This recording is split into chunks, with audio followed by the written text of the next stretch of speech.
গোবিন্দগঞ্জে বাল্যবিবাহের লাগাম টানবে কে? কিভাবে সচেতন করা সম্ভব? শিক্ষার এত বিস্তারের পরেও গোবিন্দগঞ্জে বাল্য বিবাহের সংখ্যা দিন দিন বৃদ্ধি পাচ্ছে। এই সংখ্যাটি আসলে লাগাম ছাড়া, অস্বাভাবিক রকম। যদি একটি মাধ্যমিক স্তরের বিদ্যালয়ে যে 50 জন শিক্ষার্থী ভর্তি হয়, তার ছাত্রী হয়, তাহলে দেখা যাবে যে পরীক্ষা দেবে 10 থেকে 15 জন। যারা পরীক্ষা দেবে তাদের মধ্যেও বাল্য বিবাহ হয়ে গেছে।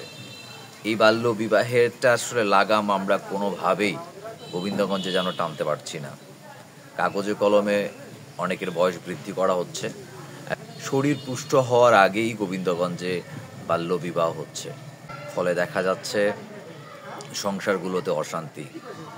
এই মেয়েরা এবং এই ছেলেরা পরবর্তীতে নিজেদের প্রতি আকর্ষিত হচ্ছে না। তারা বিপথে যাচ্ছে, তাদের আকর্ষণ ডাইভার্ট হয়ে যাচ্ছে অন্যত্র।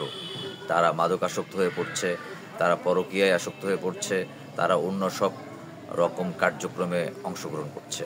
বিশেষত মেয়েরা পরকীয়ায় আসক্ত হচ্ছে, তাদের আসলে শরীর গঠন ভিত্তিক চাহিদাটা পরবর্তীতে পূর্ণ হচ্ছে না।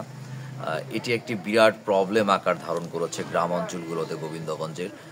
কোনোভাবেই গ্রাম অঞ্চলের অভিভাবকরা যেন সচেতন হচ্ছে না। তারাও বুঝতে চেষ্টা করছে না যে তাদের সন্তানের উপযুক্ত বয়সের পর বিবাহ দেওয়া উচিত।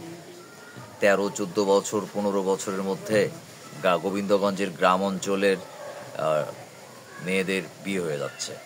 অনেক অভিভাবকের সাথে ব্যক্তিগতভাবেও কথা হয়েছে আমার, তো আমি তাদের সাথে বলেছি কেন বিয়ে দিচ্ছেন। তারা আসলে চুপি সারে বিয়ে দিচ্ছে, অনেকে রেজিস্ট্রেশন পর্যন্ত করছে না।